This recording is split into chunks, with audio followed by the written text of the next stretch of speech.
Welcome back to This Is Not CBC. CTV just blew up Carney's budget, and honestly, I'm not even shocked anymore. Welcome to another episode of This Is Not CBC, where we actually say the quiet parts out loud. So here's what just happened. The Parliamentary Budget Officer, the person whose job it is to check the math that politicians swear is flawless, took one look at Carney's shiny new budget and said, yeah, none of this adds up.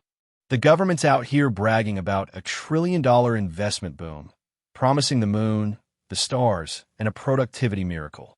And the PBO says, cute story, because a whole bunch of the so-called investment is literally just regular operating costs being dressed up as capital spending.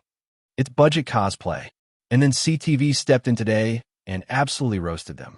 Watch this. Perspective, we think that the definition the government's used around capital investments is overly expansive.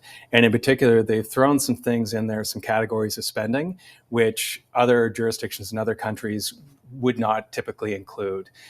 Most notably, the inspiration, of course, for this framework comes from the United Kingdom. And in the case of the UK, it's a far narrower definition. And of course, the biggest From our perspective, we think that the definition the government's used around capital investments is overly expansive. And in particular, they've thrown some things in there, some categories of spending, which other jurisdictions in other countries would not typically include. Most notably, the inspiration, of course, for this framework comes from the United Kingdom. And in the case of the UK, it's a far narrower definition. And of course, the biggest risk with all of this is if you're not spending on productive capital investments, if you have an overly broad definition, then you're not going to get the investment impact and the growth in the economy that the government expects. Let's talk more about this report and the government's accounting is CTV national news correspondent Judy Trinh. Judy, thanks for being here. Appreciate this. So talk to me a little bit about more about what the PBO was just saying there and the definition of capital investments. There's a gap there. He's highlighted that. Tell me about it.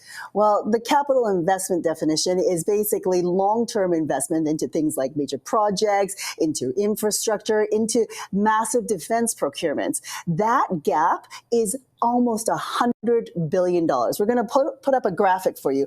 The government's categorization puts it at $311 billion in capital investments, which is significantly higher than the watchdog's number of $217 billion. So that's a difference of $94 billion that the watchdog says should be added to operational costs. So basically, the PBO is saying that the government is lowballing its operational costs. And even though it has this plan, this target of balancing the operational budget in 3 years, it's not going to make it.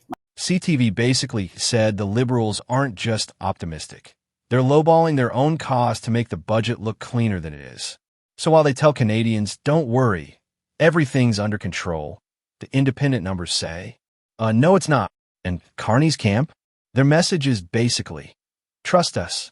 Trust us, even though the math doesn't match the marketing. Trust us, even though the PBO is waving red flags like he's directing traffic in a hurricane. Trust us because, well, trust us. We have officially entered the just trust me era of liberal economics. Evidence? Optional. Accountability? Questionable. Confidence? Unlimited. And Canadians, we're sitting here watching our grocery bills climb, our rent climb, our interest payments climb, while the government magically relabels spending so it looks more responsible than it actually is. People are asking, if the numbers are so strong, why do they look so patched together? And honestly, they're right to ask. Now let's talk about the big question. Will this budget actually pass? Here's the truth. It might. Minority governments usually fight tooth and nail to push their budgets through, even if it means cutting deals, watering things down, or promising things they probably shouldn't promise. But one thing's clear, this won't be a clean win. Not after the PBO takedown. Not after CTV torched the credibility of the numbers. And definitely not when even Liberal MPs are side-eyeing the math and wondering if speaking up means kissing their political careers goodbye. So the real question is, are any Liberal MPs actually worried they'll lose their jobs if they dare speak up? They've seen what happens when people challenge the narrative, suddenly you're the former something real fast. Will they do what's right for Canadians? Or will they nod, clap, and vote yes because it's safer? So here we are, another major national budget held together with optimism, relabeled numbers, and a whole lot of trust us. This is not CBC. This is the part where we ask the questions they hope you won't. And honestly, whether this budget lives or dies depends on whether Parliament decides to grow a spine or just go with the flow. Stay tuned, because this drama isn't over.